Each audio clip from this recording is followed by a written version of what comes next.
नमस्कार, मैं हूं खुशबू पांडे। स्वागत है आपका हमारे खास कार्यक्रम जनता सरकार में, जिसमें बात करेंगे सत्ता के सिंहासन से लेकर जनता के सरोकार तक। साथ ही हम आपको बताएंगे प्रदेश सरकार की हर उस योजना के बारे में जिनका सीधा संबंध हरियाणा की जनता से। जो योजनाएं प्रदेश के विकास को नई गति प्रदान करेंगी और हरियाणा की जनता का चहुमुखी विकास भी करेंगी, ताकि प्रदेश की जनता तरक्की की राह पर आगे बढ़े और हरियाणा प्रदेश निरंतर उन्नति की नई ऊंचाइयों को छूता हुआ प्रगतिशील रहे। तो अगले 30 मिनट तक बने रहिए हमारे साथ और देखते रहिए जनता सरकार।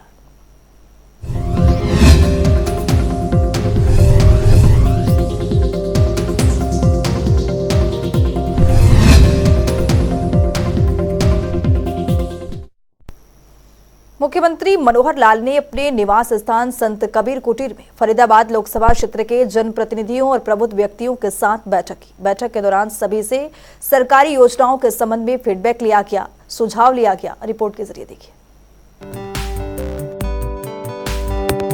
हरियाणा के मुख्यमंत्री मनोहर लाल ने अपने निवास संत कबीर कुटीर में फरीदाबाद लोकसभा क्षेत्र के जनप्रतिनिधियों और प्रबुद्ध व्यक्तियों के साथ बैठक की।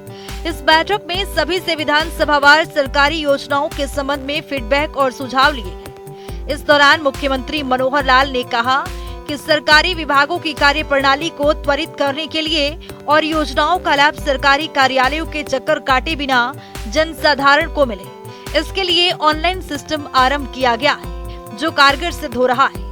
अभी हाल ही में भारी बारिश और बाढ़ के कारण जान गंवाने वाले 35 लोगों के परिवारों को आर्थिक सहायता के तौर पर राज्य सरकार ने 4-4 लाख रुपए की राहत राशि प्रदान की है। इतनी जल्दी इस प्रकार से राहत राशि को पहुंचाना केवल ऑनलाइन प्रक्रिया के कारण ही संभव हो पाया है। मुख्यमंत्री मनोहर लाल ने कहा कि विपक्ष के नेता कहते हैं कि सरकार पोर्टल की सरकार है। इस बात को हम गर्व के साथ स्वीकार करते हैं कि हमारी सरकार ने 100 से अधिक पोर्टल बनाए, जिसके चलते लोग चंडीगढ़ आए बिना ही अपने घर से मोबाइल, लैपटॉप और नागरिक सेवा केंद्रों से अपना कार्य ऑनलाइन करते हैं। पहले चंडीगढ़ आने में पैसा तो खर्च होता ही था, साथ ही समय की बर्बादी भी होती थी। कई बार तो अधिकारियों से मिले बिना ही लोगों को वापसी जाना पड़ता था।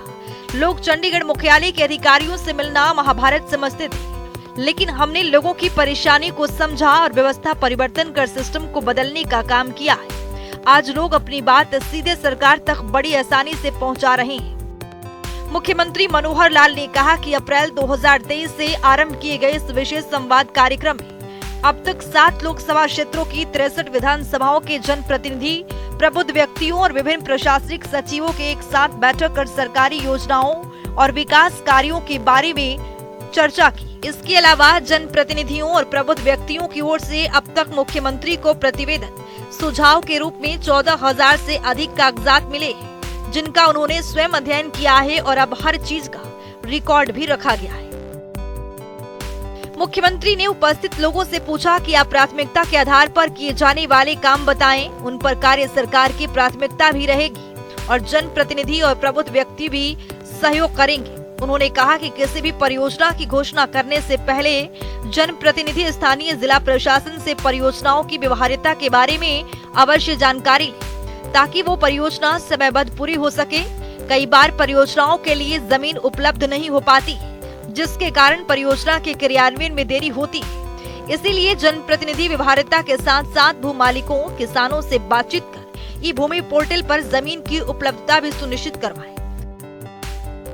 मुख्यमंत्री के इस कार्यक्रम की व्यवस्था इस प्रकार की है कि एक लोकसभा क्षेत्र में 9 विधानसभा क्षेत्र पड़ते हैं और जनप्रतिनिधि और प्रबुद्ध व्यक्तियों और वरिष्ठ अधिकारियों को 9 ग्रुपों में बांटा गया था, ताकि हर ग्रुप 2 से 3 योजनाओं पर विस्तार से चर्चा कर सके। जब मुख्यमंत्री ने उपस्थित लोगों से इस प्रकार अधिकारियों के साथ हुई बैठक के अनुभव के बारे में पूछा, तो एक व्यक्ति ने कहा कि आपने अपने तजुर्बे के आधार पर ये व्यवस्था की है, जो काफी सराहनीय है। जनसाधारण तो कभी सोच भी नहीं सकता कि चंडीगढ़ में इतने वरिष्ठ अधिकारियों के साथ सीधे बैठकर चर्चा कर सकते हैं।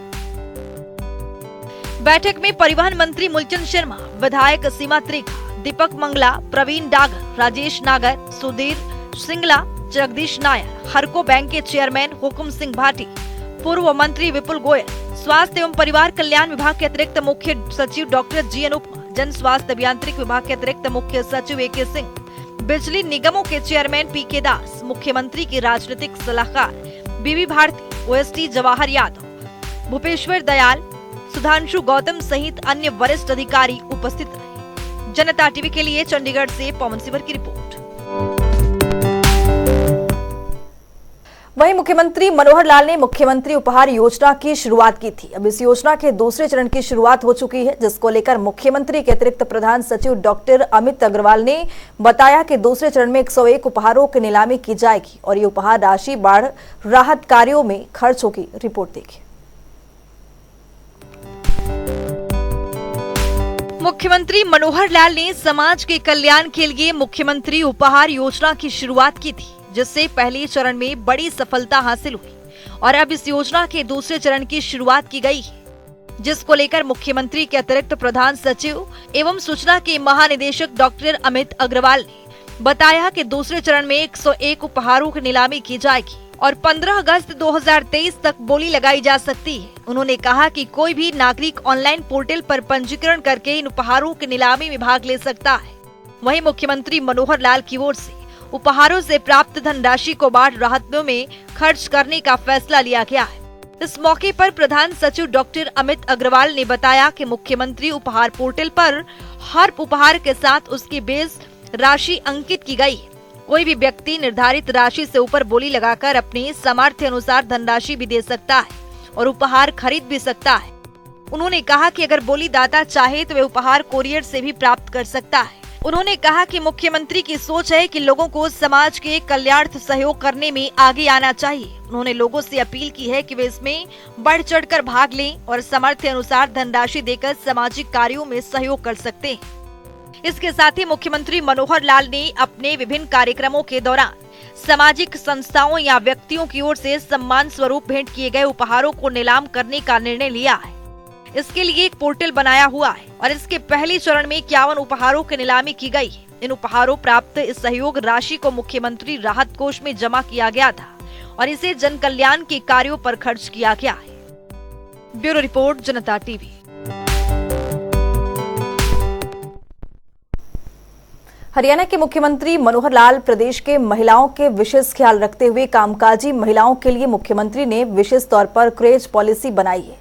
इस पॉलिसी से कामकाजी महिलाओं को बड़ी राहत मिलेगी। ग्राफिक्स के जरिए देखते हैं कि क्रेज पॉलिसी से कामकाजी महिलाओं को किस तरह से लाभ मिलेगा। हरियाणा बना क्रेज पॉलिसी लाने वाला देश का पहला राज्य। तो मनोहर सरकार में महिलाओं को क्रेज पॉलिसी का सुविधा मिल रहा है। मनोहर सरकार में क्रेज पॉलिसी लाने वाला पहला राज्य बना है हरियाणा। तो वहीं कामकाजी महिलाओं के 6 महीने से 6 साल तक के बच्चे क्रेच में रह सकेंगे। क्रेच वर्कर को 15,000 और सहायिका को मिलेंगे 7,500 रुपए। तो वहीं क्रेच में HKRNL के तहत कुशल एवं प्रशिक्षित स्टाफ लगाया जाएगा। तो वहीं क्रेच में बच्चों के खेलने के सामान और खिलौने भी उपलब्ध रहेगा। पौष्टिक भोजन, नियमित स्वास्थ्य जांच और टीकाकरण का इंतजाम रहेगा। सोने की व्यवस्था, शिक्षा, शारीरिक और सामाजिक भावनात्मक विकास के लिए भी इंतजाम होगा। मुख्यमंत्री मनोहर लाल ने पहले ही 500 क्रेच खोलने के निर्देश दे चुके हैं। तो प्रदेश में अभी तक 16 जिलों में 165 क्रेच चालू किए जा चुके हैं। तो क्रेच को नई पॉलिसी के तहत किया जाएगा अपग्रेड।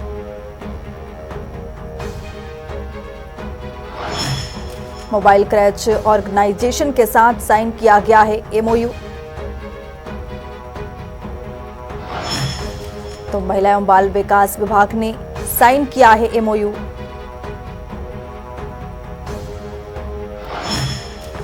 अच्छी क्वालिटी और आधुनिक सुविधाओं से लैस क्रेच के लिए साइन किया गया है MOU। कामकाजी महिलाओं के ऑफिस की क्रेच से अधिकतम दूरी 500 मीटर निर्धारित की गई है।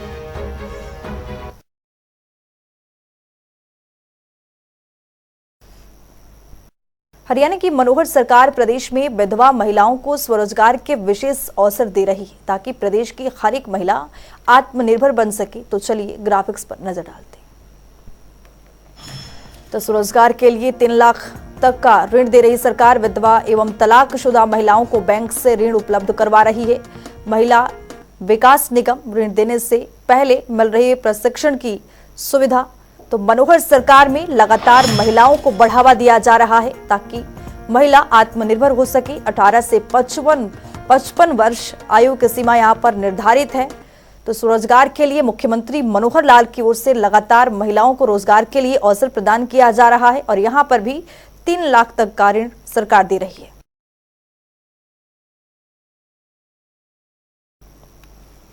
मुख्यमंत्री मनोहर लाल प्रदेश में किसानों को प्राकृतिक खेती को अपनाने के लिए प्रोत्साहित कर रहे हैं। ग्राफिक्स पर नजर डालेंगे। प्राकृतिक खेती को अपनाएं, स्वास्थ्य को बेहतर बनाएं। प्राकृतिक खेती के तरीके पर्यावरण के लिए अधिक सुविधाजनक है। इसमें कम प्रदूषण, मिट्टी का न्यूनतम क्षरण और कम बिजली उपयोग की जाने वाली है। कीटनाशकों के उपयोग को हटाने से आसपास के पक्षियों और जानवरों के साथ साथ खेती के पास रहने वाले लोगों को भी इससे लाभ होगा। प्राकृतिक खेती को अपनाएं, स्वास्थ्य को बेहतर बनाएं। प्राकृतिक खेती के तरीके पर्यावरण के लिए अधिक सुविधाजनक है। इसमें कम प्रदूषण, मिट्टी का न्यूनतम क्षरण और कम बिजली उपयोग की जाने वाली है। कीटनाशकों के उपयोग को हटाने से आसपास के पक्षियों और जानवरों के साथ साथ खेती के पास रहने वाले लोगों को भी इससे लाभ होगा। वहीं मुख्यमंत्री मनोहर लाल ने कुरुक्षेत्र में 4 धाम चंडी शिला पूजन और संपूर्ण गीता अमृत वर्षा का शुभारंभ किया है। इस दौरान मुख्यमंत्री ने अपने निजी कोष से 11 लाख रुपए की अनुदान राशि देने की घोषणा की है। रिपोर्ट के जरिए समझिए। हरियाणा के मुख्यमंत्री मनोहर लाल ने जब से सत्ता संभाली तब से प्रदेश में महापुरुषों की जयंतियां राज्य स्तर पर मनाई जा रही है। इन सब की वानगी तब देखने को मिले जब मुख्यमंत्री मनोहर लाल ने कुरुक्षेत्र में 4 धाम चंडी शिला पूजन और संपूर्ण गीता अमृत वर्षा का शुभारंभ किया। इस दौरान मुख्यमंत्री ने कहा कि कुरुक्षेत्र की पावन धरा से पवित्र ग्रंथ गीता का संदेश विश्व के कोने कोने तक पहुंच रहा है। इसी पावन धरा पर भगवान श्री कृष्ण ने गीता के उपदेश दिए थे। ये उपदेश आज भी संपूर्ण मानव जाति के लिए प्रासंगिक है। इस अवसर पर मुख्यमंत्री मनोहर लाल ने सेवा कार्यों के लिए अपने निजी कोष से 11 लाख रुपए की अनुदान राशि देने की घोषणा की। मुख्यमंत्री ने कहा कि सद्गुरु महामंडलेश्वर डॉक्टर स्वामी शाश्वतानंद गिरी महाराज के प्रयासों से कुरुक्षेत्र में संपूर्ण गीता अमृत वर्षा कार्यक्रम का आयोजन करना एक धार्मिक कार्य है। इस प्रकार के धार्मिक कार्यों से पवित्र ग्रंथ गीता के उपदेश लोगों तक पहुंचेंगे और लोगों में अच्छे विचार पैदा होंगे। इतना ही नहीं, सद्गुरु महामंडलेश्वर डॉक्टर स्वामी शाश्वतानंदा गिरी महाराज के प्रयासों से देश विदेशों में भी पवित्र ग्रंथ गीता को लेकर कार्यक्रमों का आयोजन किया जा रहा है, जिसके चलते पवित्र ग्रंथ गीता के उपदेश आम जनमानस तक पहुंच रहे हैं। इससे पहले कि मुख्यमंत्री मनोहर लाल सद्गुरु महामंडलेश्वर डॉक्टर स्वामी शाश्वतानंद गिरी महाराज, विधायक सुभाष सुधा, विधायक राम कर्णकाला, पूर्व विधायक डॉक्टर पवन सैनी, चेयरमैन धर्मवीर मिर्जापुर ने मंत्रोच्चारण के बीच संपूर्ण गीता प्रवचन अमृत वर्षा का शुभारंभ किया और इस दौरान 4 धाम चंडी शिला पूजन और आरती में भी भाग लिया। जनता टीवी के लिए कुरुक्षेत्र से रणदीप रोड की रिपोर्ट। हरियाणा देश में एक विकसित राज्यों के तौर पर उभर रहा है। जहां हरियाणा की मनोहर सरकार प्रदेश के उत्थान के लिए कई योजनाएं चला रही है, तो वहीं दूसरी ओर समय समय पर मुख्यमंत्री मनोहर लाल पोर्टल के जरिए प्रदेश के विकास को गति देने का काम कर रहे हैं। इतना ही नहीं, मुख्यमंत्री की ओर से लागू की गई परिवार पहचान पत्र योजना आज लोगों के लिए वरदान साबित हो रहा है। परिवार पहचान पत्र के जरिए गरीब जरूरतमंदों की पहचान हो रही है और जरूरतमंद सभी योजनाओं का लाभ भी उठा रहे हैं। रिपोर्ट देखिए। हरियाणा को एक विकसित राज्य के रूप में स्थापित करने की दिशा में मुख्यमंत्री मनोहर लाल निरंतर कदम बढ़ा रहे हैं। पिछले 8 सालों से हरियाणा सरकार पारदर्शिता के साथ प्रदेश और प्रदेशवासियों के हित में काम कर रही है। मुख्यमंत्री मनोहर लाल गरीब और जरूरतमंदों के हित में कई योजनाएं लागू कर चुके हैं, जिसमें से एक है परिवार पहचान पत्र योजना। इस योजना के जरिए नागरिकों को सरकारी सेवाओं का लाभ मिल रहा है। इसी कड़ी में मुख्यमंत्री मनोहर लाल ने कहा कि हरियाणा देश का एक ऐसा राज्य है जहां विकास को व्यक्ति के साथ जोड़ा गया है और व्यक्ति के साथ परिवार की पहचान कर इसे और पुख्ता बनाया गया है। इसमें परिवार पहचान पत्र सबसे सशक्त माध्यम साबित हुआ है। इससे न केवल अंत्योदय परिवारों को चिन्हित कर उन्हें विकास योजनाओं से जोड़ा गया है, बल्कि उन्हें इन योजनाओं का लाभ भी समयबद्ध तरीके से उपलब्ध करवाना भी सुनिश्चित किया गया है, जिसको लेकर मुख्यमंत्री ने कहा कि प्रदेश सरकार का उद्देश्य है कि अंत्योदय का कल्याण सबसे पहले हो। इसी को ध्यान में रखकर सरकार ने सूचना प्रौद्योगिकी के माध्यम से ऐसे सॉफ्टवेयर विकसित किए हैं जिससे समग्र प्रदेश का डाटा एक जगह उपलब्ध हो पाए।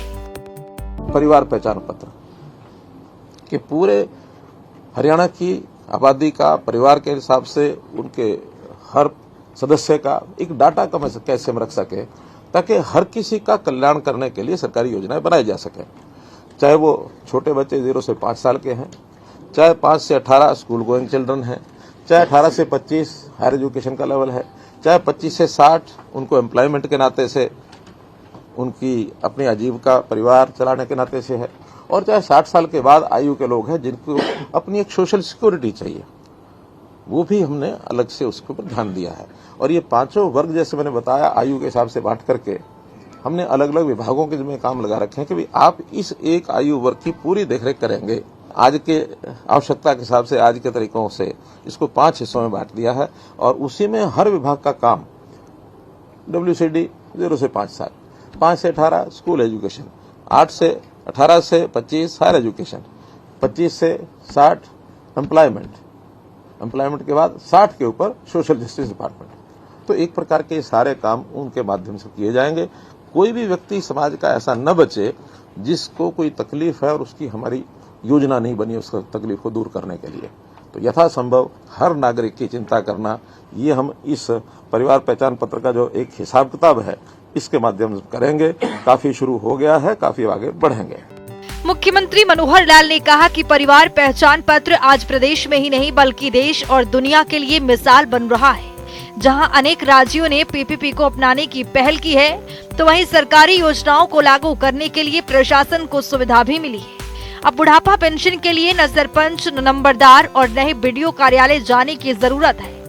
व्यक्ति की आय जैसे ही 60 वर्ष हो जाती है, उसका नाम बुढ़ापा पेंशन सूची में दर्ज हो जाता है और उसे आने वाले महीने से पेंशन मिलने आरंभ हो जाती है, जो सीधी लाभार्थियों के खाते में जाती है और हर महीने 2750 रुपए मिलने आरंभ हो जाते हैं। इस योजना से जहां विभिन्न सरकारी योजनाओं की अपात्र लाभार्थियों की लीकेज खत्म हुई है, वहीं पात्र व्यक्तियों को योजनाओं का लाभ स्वतः मिलना आरंभ हो गया है।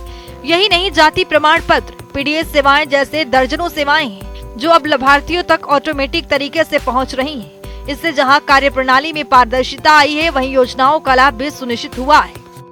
मुख्यमंत्री ने कहा कि डाटा को फुल प्रूफ बनाने की अनेक चेक और बैरियर लगाए गए हैं ताकि कोई भी व्यक्ति इस डाटा से छेड़छाड़ न कर पाए। समय समय पर इस डाटा का सुरक्षा ऑडिट भी किया जाता है। इसके अलावा डाटा अपडेशन इसकी निरंतर प्रक्रिया है। मुख्यमंत्री ने कहा कि समय समय पर प्रशासन की ओर से कमेटियों द्वारा न केवल डाटा की जांच पड़ताल की जाती है बल्कि कोई त्रुटि पाए जाने पर उसे अपडेट भी किया जाता है। उन्होंने कहा कि प्रदेश के ऐसे 68 लाख परिवार हैं जिन्होंने अपने परिवार संबंधी सभी जानकारियों को उपलब्ध करवाया है, जिसकी बदौलत सरकार परिवार पहचान पत्र का डाटा तैयार कर पाई और इससे गरीब परिवारों की पहचान भी हुई, जिन्हें सरकार ने योजनाओं का लाभ लेने के लिए पुख्ता प्रबंध भी किए हैं। इसके साथ ही मुख्यमंत्री मनोहर लाल ने कहा कि केंद्र सरकार ने आधार कार्ड के माध्यम से सरकारी योजनाओं का लाभ आम जनता तक पहुंचाने का काम किया है, लेकिन हरियाणा सरकार ने एक कदम आगे बढ़कर प्रदेश के हर परिवार और नागरिक संबंधी डाटा की रिपोर्ट तैयार की है। परिवार पहचान पत्र के जरिए मुख्य पहचान व्यक्ति नहीं बल्कि परिवार को एक नई इकाई माना गया है। इसे ध्यान में रखते हुए एक परिवार के यूनिक ID बनाने का फैसला लिया है, जिसके आज सकारात्मक परिणाम धरातल पर देखने को मिल रहे हैं। आज दलाल और बिचौलिया संस्कृति पूरी तरह से समाप्त हो गई है। साथ ही सरकार का प्रयास है कि सरकारी योजनाओं का क्रियान्वयन धरातल पर हो ताकि अंत्योदय परिवारों के चेहरे पर खुशी लाई जा सके। स्पेशल डेस्क जनता टीवी। तो चलिए अब जान लेते हैं आज के सवाल का विजेता कौन है।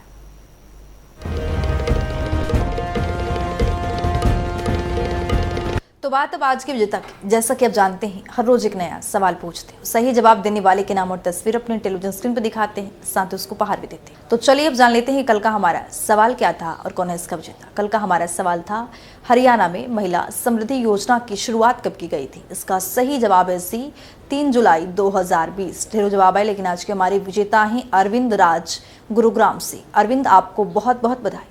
तो फिर पूछेंगे आज का सवाल, देखते रहिए जनता टीवी।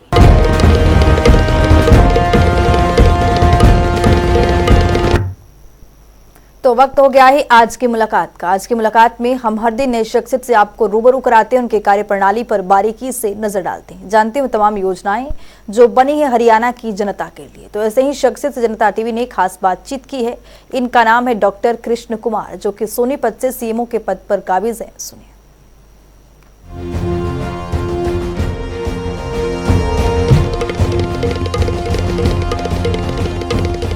योजना जो सरकार ने शुरू की, बड़ी अच्छी योजना है। इसमें भी जो 1,80,000 से नीचे थे फैमिली, उनके थे, जो कि हमारे पास टोटल 61% के करीब लोगों ने अपने आयुष्मान कार्ड बनवा लिए।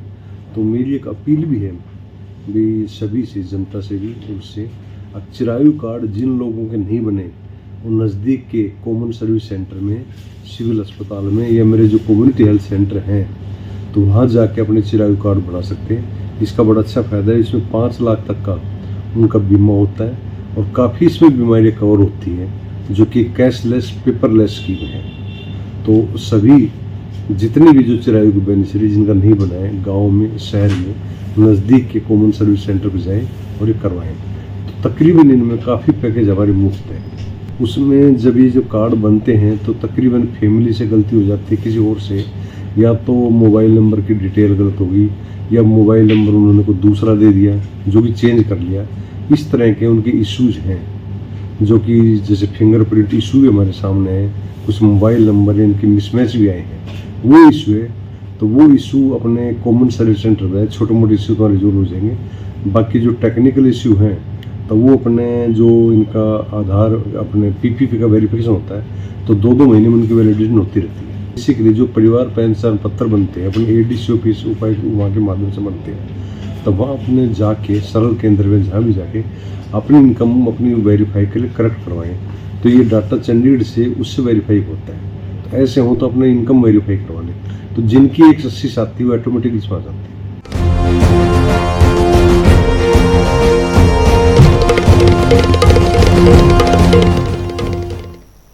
तो अब वक्त हो गया है आज के सवाल का। तो चलिए अब जान लेते हैं आज के सवाल में क्या कुछ है।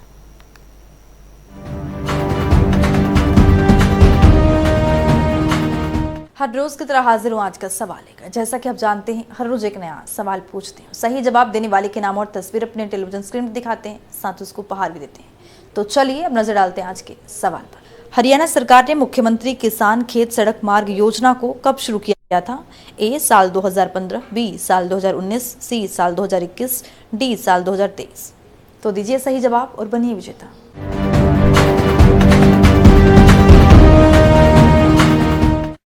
तो इस खास पेशकश के जरिए हमारा मुख्य उद्देश्य है मनोहर सरकार के मनोरथ को जनता तक पहुंचाना है, ताकि प्रदेशवासियों को हरियाणा सरकार की हर एक योजनाओं का लाभ मिल सके। क्योंकि जब प्रदेश की जनता खुशहाल होगी तो प्रदेश विकास के पथ पर तेजी से दौड़ सकेगा। हमारे खास कार्यक्रम जनता सरकार में आज के लिए इतना ही। नमस्कार।